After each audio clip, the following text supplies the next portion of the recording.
Hello, everyone. Welcome to another episode of Surviving UX. And hello again to you, Jessamine. Today, we have another great guest host with us, and I'm very excited to introduce her. But first, just checking in with you. How are things going? Hey Meg, doing okay. Heading into the holidays, cruising in. I feel like I can start using the holidays as excuses for things. Oh, Like yeah. I can't go to this meeting because I have to go to a holiday lights show. Now, is it a holiday lights show for work or is it? Absolutely not. It is a personal personal holiday fun thing, and that's why I cannot attend this evening meeting.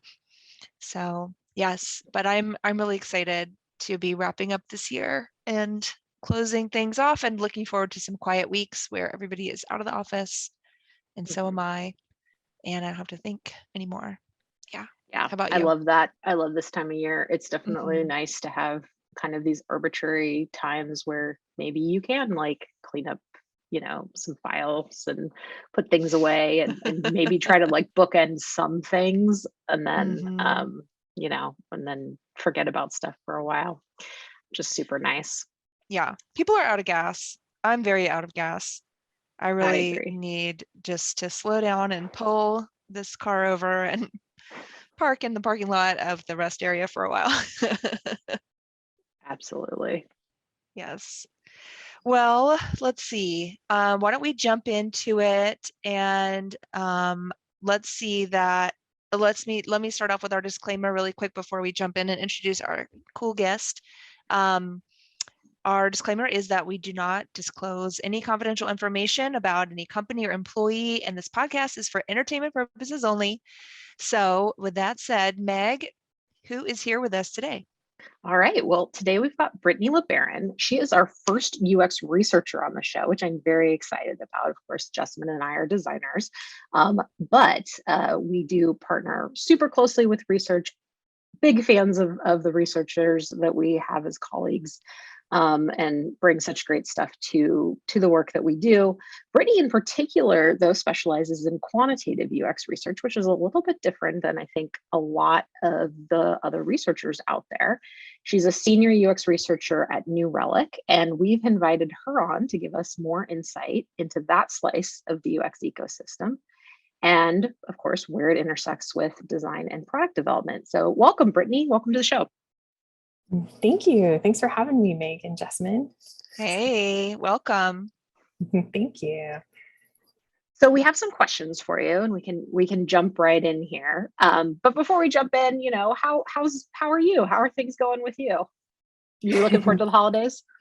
I am. I'm looking forward to having a little time to recharge and enjoy the cold weather and enjoy all the pretty lights. Nice. Nice. Very So, cool. some folks might not be quite as familiar with a role like yours or quantitative UX in general. Will you catch us up? Will you tell us a little bit about what it is and maybe some common misconceptions that people have? Sure. So, first of all, I'll talk a little bit about what user experience research is in general, just in case anyone's not familiar. So, broadly speaking, the role of a UX researcher is to create the best possible experiences for people. UX researchers can work on physical experiences like hardware, things like cars or gaming consoles or VR headsets, or often they work on digital experiences like applications and websites and services.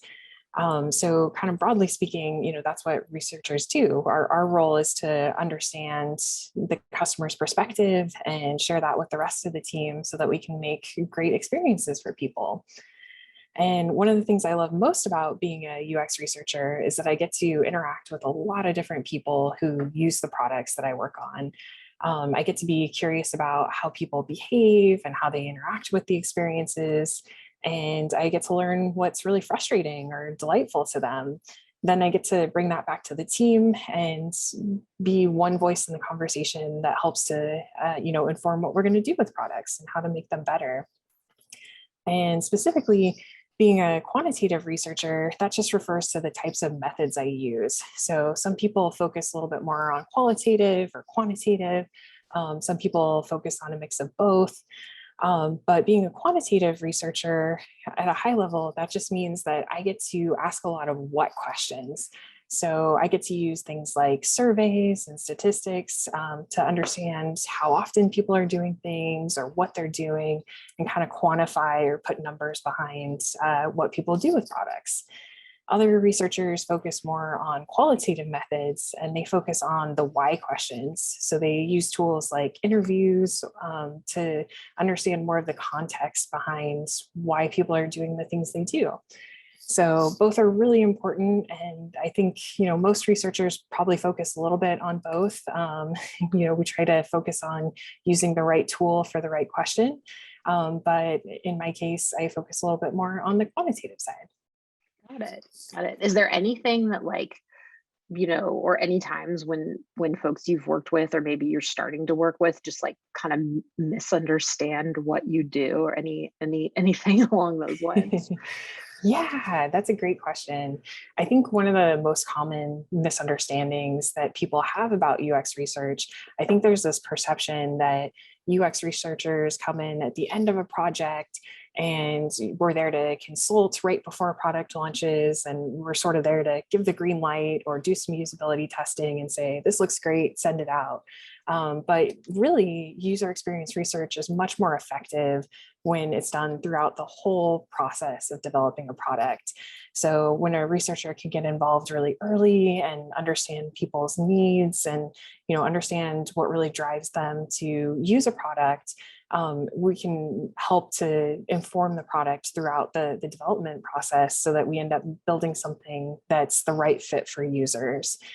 So I think the earlier you can pull in a UX researcher, even if it's just to consult or try to understand a little bit more about the market or the users, I think the better off it is for product development. Yeah.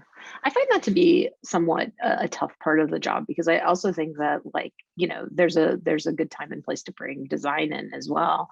And sometimes, it's like, I mean, sometimes you're kept out of some of those early discussions. And then by the time you're asked to be a part of the conversation, it's there's a lot of catch up work, there's a lot of like framing that needs to be done, there's a lot of decisions that have already been made, and it can be like really really frustrating. Then on the other hand, if you're there in a meeting and people don't understand like what UX does or what what we do, sometimes I feel like we can get people who are like, I'm sorry, why are you here? and then there's and then there's like a lot of defending, I don't know, Yeah. of or education, maybe that's a People don't better want extra voices in the room when they're trying to like make a decision and like do something that they know is going to be controversial. They want as few voices in the room as possible. So then later they can be like, oh, we've already decided this. So it's closed. It's a closed yeah. decision.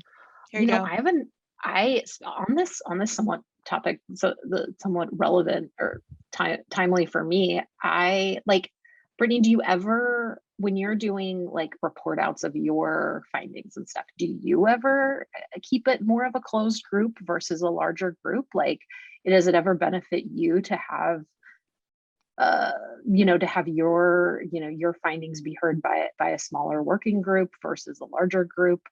I say this because like sometimes I feel like even with research, there can be like wide dissemination, or there can be like a more targeted audience. I think in general, it's great when everyone has access to the research. So I think when everyone has a chance to really understand the research process and get involved with it early and see the results, I think that can help a lot.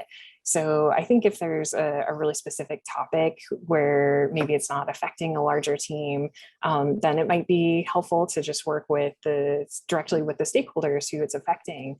But in general, I think it can be really nice for people to get involved and watch research about lots of different features or areas of the products they're developing. I think that can really help people to have a more holistic view of their users and what people need from the products they're creating. Have you ever had your research like challenged or dismissed? I think it's really interesting. I think what tends to happen, going back to what you were both saying about education, I think one of the biggest parts of my job is actually educating people about what research methods are, when they're most useful, what the limitations of different studies are. So I think I see the most challenges when people don't really understand the research process very well. So I think a big part of my job is to make sure that people are brought along from the beginning, or, if they don't understand something, to break it down so that they really understand what the results are saying. I think UX research is a really interesting place to be in a product organization, because I think sometimes it can make people feel defensive if, you're presenting things in a way that makes it feel like they've done something wrong or their idea isn't right. So I like to try to be more of a partner, or, I like to call myself a data friend sometimes. I like to. I love that. So I like to, be people's friend in the process and help them understand the research. And, I'm not there to tell them that they shouldn't do something or that their ideas are wrong. I'm there to really advocate for the user and help them understand, like maybe in certain situations, this idea would work, but we want to make sure that for the market that we're going after, or for the particular users we're going after, that it actually makes sense for them. So I like to try to bring people along, but I think it's kind of natural that people can get a little defensive when the research, goes against something they care about, or an idea or a strongly held belief that they have. Yeah, for sure. And thinking about like designers in particular, is there anything that makes it difficult to be a friend to a data friend to designers? Like how could designers make your life easier, or where do they make it difficult? I feel like I haven't really had any experiences of, having a difficult relationship with designers. I feel like designers and researchers tend to kind of be on the same page about things.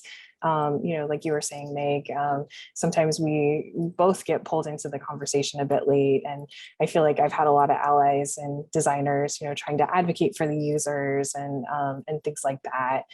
So for the most part, I think working with designers is really great. I think some of the things that can help make that relationship easier is, just really understanding each other. So, when I can help educate designers about the research process, and I can understand more about what they're doing and what their process is like, I think that really helps both of us to collaborate better and make better decisions. Do you have any like dream collaborations that you wish you could make happen? Fantasy partnerships. Yeah. That's a really great question. I think it's really interesting to think about the way product teams are designed as well. So in some companies, you can be more embedded on a team and you can collaborate with each other. And you continue as a researcher working on the same topics and you get to know people better. Or you might be in a more consultant role where researchers might just get put on the highest priority topic and things like that and get moved around from team to team. So I think for me, being in a place where I can build trust with the other people on the team, with the designers and the engineers and product managers, and kind of continue to have that working relationship with them. For me, that kind of feels like the dream collaboration, not having to restart the relationship every time you get put on a new project. Yeah. Is it What do you about do? oh, go ahead. Oh, my question is like, what do you do with people who aren't good collaboration partners? Like, because everybody has this where somebody, just is either too busy, they don't answer emails, or they don't show up to meetings, or, they're just too busy, or maybe there's something else going on. But what do you do in those kinds of situations where you really do have a dependency on somebody and their door's closed? Yeah, that's a great question. That can be really challenging when somebody's not very open to collaboration. I think that in those cases, it's always possible to find somebody else who will resonate with the user research. And I think I'm in a really unique role being a user experience researcher, because I get to represent the voice of the people who are using the product. And so I think it can be really hard to argue against things like direct quotes from users, or, like if people are telling us a particular thing and we have that evidence, I think it can be kind of hard to argue against that, or, not do something about that.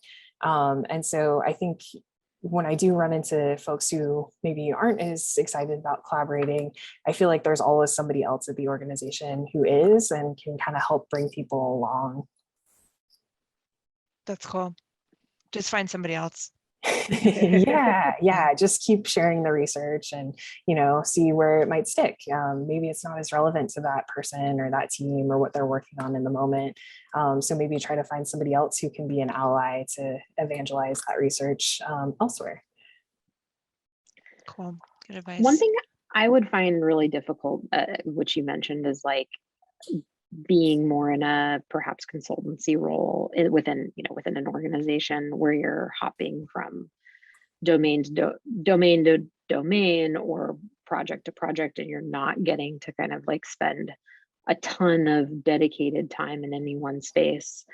For the work I do, I know that's one of the biggest challenges is like moving, having to shift focus like that. And I think that happens more with research than it does with design. How do you deal with that? How do you deal with like dramatic shifts in focus or priorities where you're just pulled off one thing and put on another? Yeah, I think that is common with UX research because we tend to have fewer UX researchers than designers or engineers. So I think there's always high demand for research, and not usually enough people to do all the research that we could do. So we do end up kind of getting moved around from project to project a lot in most companies. And so I think some of the things that are really helpful are just, trying to just be able to kind of help people to understand what your role is from the beginning and setting expectations early on. I think the sooner you can build trust with a team, the better. It can also be a big challenge to learn a new domain over and over and over again and have to dig into a new area. So just trying to find people who can really help with that, or, kind of find the folks at your organization who understand the product really well, who you can ask questions when you get stuck on something. I think that can be really helpful. But for me, I think, building that trust early on and helping people to understand what you're planning to do with the research, what the expected outcome is, I think that can help a lot with, being able to fit into that team and help manage the expectations of what the outcome will be. What's a good example of, or like an example from your life where like building trust went well or building trust went terribly, whichever one comes to mind? Yeah, I think one that comes to mind first is when building trust went really well. So I can think of an example of working with a product manager, and I think in my role as a quantitative researcher, what I run into a lot is people will come to me and say, I want to do a survey, and they have this idea that doing a survey will be easy. I think because we have so many tools that are easy to access, like, you can pop onto Google, or you can buy lots of different types of survey tools. And it's really easy for anyone to just put questions down on a page and send it out to people. I think there's a perception that creating a survey is really easy. And I think there's also a perception that you can just, take the research question that you have, ask that of users, and they'll magically be able to tell you what the answer is to that. And then you can just go build the thing that they tell you. And it doesn't really work that way. People aren't very good at being able to, put the pieces together in that way. And so I think, those are kind of common misconceptions. And so one example of where building trust went really well, I had a product manager who wanted to ask questions in a particular way on a survey and felt really strongly about it. And I think was experiencing a lot of frustration that, he was kind of getting pushback. And so I spent about an hour one day, and I just really just tried to understand his questions better, and really tried to understand not just the questions he was asking on the survey, but what did he want to learn from that? And then, you know, it was really nice back in the old days when we could be in the office together. I just like kind of wrote things out on the whiteboard. Like, if you ask it in this way, this is what the findings are going to look like. And I don't think that's exactly what you want. But if you ask it in this way, this is what it would look like. And this is the kind of data we could get from that. And this would help you to answer your question. And so I think, you know, being able to just really understand what he was trying to get out of the process and not coming in and saying you're doing it wrong, but instead saying, you know, I have this understanding of what it'll look like when you get the results back. And if you do it this way, this is actually closer to what you want. I think that helped a lot. And then that product manager actually became somebody who really, you know, evangelized my work in the future. And I feel like that was a really cool outcome. It felt like, you know, that person would always say like, oh, you need to check out Brittany's research, or you need to get involved with UX research. And so I think, you know, taking that time can really pay off in the long run. Yeah. One thing that I was just reminded of with what you were saying about how, you know, people think it's easy to do surveys is, I think you shared some article with me at some point that was like, it's like top 7 reasons not to use a survey. And it's a great reminder of like, you know, like surveys have a really particular function and value and can deliver on specific things, and it can't just be employed for kind of like anything you want to learn. Maybe maybe if you remember that article, you can share it with us. Yes. But so, you know, one thing we talk about on the podcast is like life, how to survive UX by thinking about, you know, life after UX or life before UX. And so one thing we wanted to ask you about is, you know, your life before UX. What, you know, what were you doing, and what is something that you learned kind of outside of this domain that you still use to help you get by? Before I got into user experience research, I was a graduate student. So I have a master's degree in communication. And I think I learned a lot from that. That was a really quantitative program that I was in. And I feel like I learned a lot about how to do research really well and rigorously. And I feel like the things I learned there, I've really taken with me into the UX world. And I think some of the things that really helped with that transition of moving from that really academic space into industry and understanding products and understanding that world, I think there were a few things that really helped with that. So I remember I joined a local meetup group, and I got to meet a lot of designers and writers and other researchers. You know, I joined a book club through that group, and that helped me a lot to understand the jargon and the language that people use. Because I think that the research that I was doing in graduate school and the research in industry, it's really similar, but the way people talk about it, it's almost like having to learn a new language and, you know, learning to focus on different goals and different outcomes from the research. So being able to kind of be around other people helped a lot with that. And then another thing that I think was really fun was just doing informational interviews with UX researchers at different companies. So once I kind of got to know some UX researchers, I would ask them to, you know, kind of connect me with other people they knew, and being able to just have conversations and say, what do you do on a daily basis? And what are your favorite parts about this career? I think that was really helpful for me as well. Nice, very nice. Well, I think that we will end here today by going back to some of our listener questions and kind of have some of your perspective on them as well. Jessamine, you want to dive into our listener question? All right, so Brittany, we have a listener who asked us, how would you initiate a promotion conversation with your manager? And they wrote that they are feeling awkward about it socially, and they have had more than 3 managers over the past 3 years. So they want to initiate a promotion conversation. They feel awkward and they haven't known their manager that long. What would you tell this person? Ooh, that's a really tricky one. I think, those are the kinds of conversations that can be challenging for me as well. So I'd love to hear your perspective on it too. But I think, you know, spending some time to really think about your goals or write down some of the things you've accomplished before you go into that conversation.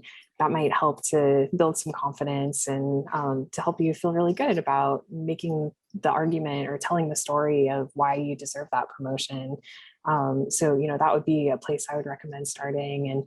And I think one thing I've run into myself and that I see in other folks that I work with is that sometimes it can just feel like a lot even to ask for something, but if you don't ask for it, then you don't have the opportunity to get it. So just kind of remembering that it's a normal thing to ask for, and it's okay to ask for something like that. Yeah. And the worst that can happen is that somebody will say no. I think that can help a lot with kind of building up the confidence to have that conversation. Yeah, I think that's good advice. Like, number one, write some notes down, gather your thoughts before you drop the bomb, and have something that you want to say. I think also, like, remember that it's your manager's job to either, promote you or help you get promoted at some point. And it's in their interest too for you to grow and for them to promote you as a manager. It makes them look good too, because people are growing underneath them. And it's not a good sign for a manager who has a bunch of people that never grow and never go anywhere. So you're actually doing your boss a favor by bringing it up, I think. And you know what I mean? And because if they are never initiating any sort of job growth conversations with you, and all of your conversations are just like status updates of like, oh, on this project I'm doing this, and on this project I'm doing this. Cool. All right, talk to you later. Like that's not really, they're not really doing their job. Their job is more than that. And like, managing people is more about like helping them succeed. And one of the things that people leave jobs over is like, hey, I'm not growing here. I'm hitting a wall. And if the job has opportunities for growth, then like the manager can help you identify what those might be or what they might look like, or if there's gaps, you can work toward it. But that's really their job to do. So I do think, like, listener, break the ice. Like, if you're feeling awkward about it because you don't do it that often, I think you're just going to have to like feel the awkwardness and like really like suck it, like suck it up. And I know the feeling, like I dread that type of conversation myself. Like I definitely have had to like really bite the bullet to have this type of conversation with my own manager. And the thing is, though, is at the end of the day, you really are doing each other a big favor by talking about it. Because the worst thing is like, you're like, hey, I mean, I'm leaving, I'm going to another job. Oh, you are? Oh, why? Well, they offered me a step up. And, now your boss is looking at 6 months of having to go out, recruit, and hire somebody new. So it's better for them to know that you're looking, or you're looking to grow, than for them to think that everything's okay. And then you get frustrated, you hide your frustration, and then you just start looking somewhere else. You're not going to do them any favors by doing that either. But I think the one thing I would add is like, I feel nowadays, I'm less likely for it to be like a bomb or like dropping a bomb or a conversation that like seems to come out of the blue. Definitely throughout my career, it's been like hard, it's been something hard to talk about, or I don't, I push it off and not make it a thing. But I think there was a turning point, and perhaps the comment about the changing of managers reminded me of it. I think one of my situations was, I think I had 5 in 8 months. It was yeah. But the thing is like, at that point I was like, you know what? I'm going to talk about this all the dang time, because like people are going to hear about this. People are going to hear about, this, because at that point I was just, so at the end of my rope. But I think what it taught me is that, yeah, like these kinds of things that maybe aren't as like visible to other people all the time, but are, grating at you, like, if you don't feel like you're leveled right, or you don't feel like you are, compensated correctly, or you feel like you want manage a more consistent manager situation. Like they might be really apparent to you, but unless you're, unless you're making them visible to other people and kind of making it known that these are top of mind things for you.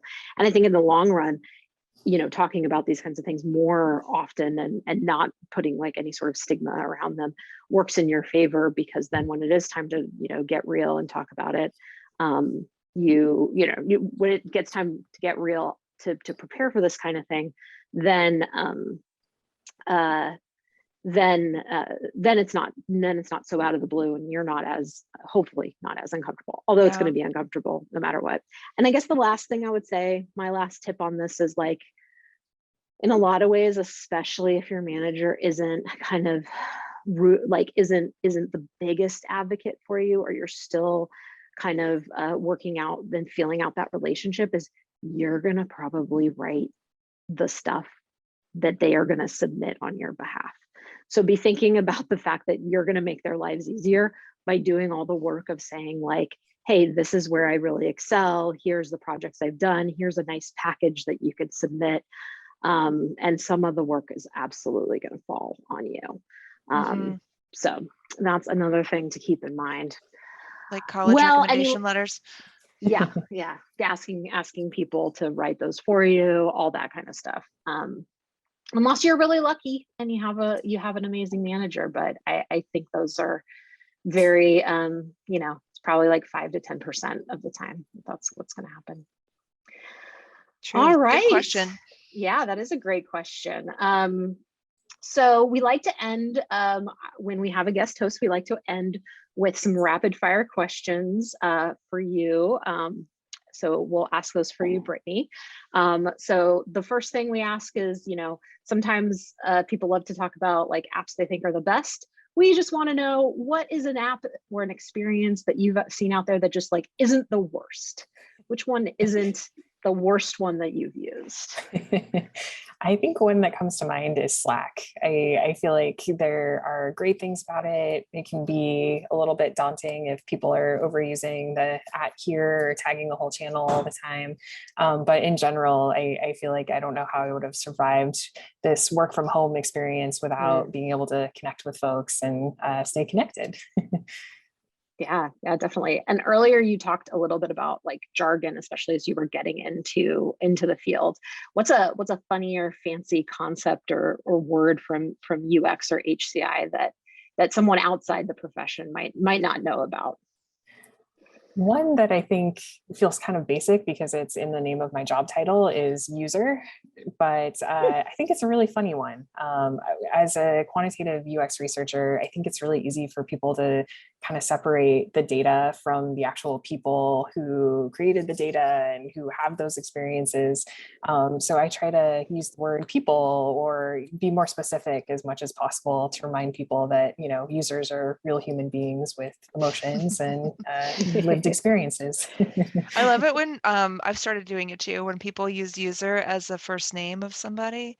So like you use it in a sentence like, well, user said that they like this. And I feel like it sort of makes sense. So I kind of like it. And our last one here, we have our whole podcast is really about surviving this career, surviving this job, surviving the week ahead. So as you look to the week ahead here in your job, what's one thing you're going to do and one thing you're going to try to not do that you're keeping in mind for the week to make it easier on you? Yeah, nice to think about the week ahead. One thing I'll try to do is to focus on some of the highest priority goals and make sure I'm focusing on my time on those things. I think it's always easy to get distracted.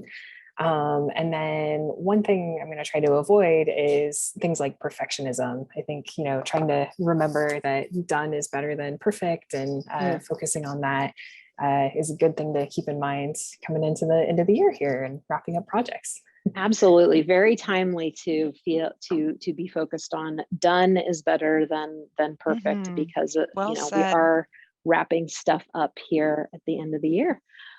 Well, thank you so much for being on our program today. We've loved your insights around quantitative UX and everything else you've shared with us today. We really appreciate you being on. Thank you so much for having me. This was really a great experience.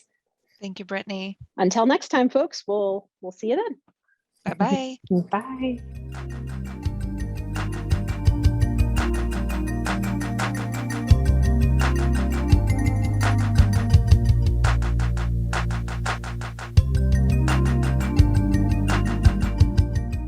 Surviving UX is edited by me, Meg Kramer. Our theme music is, among other things, the on-hold music for Cisco Phones, Opus Number 1 by Tim Carlton and Derek Deal.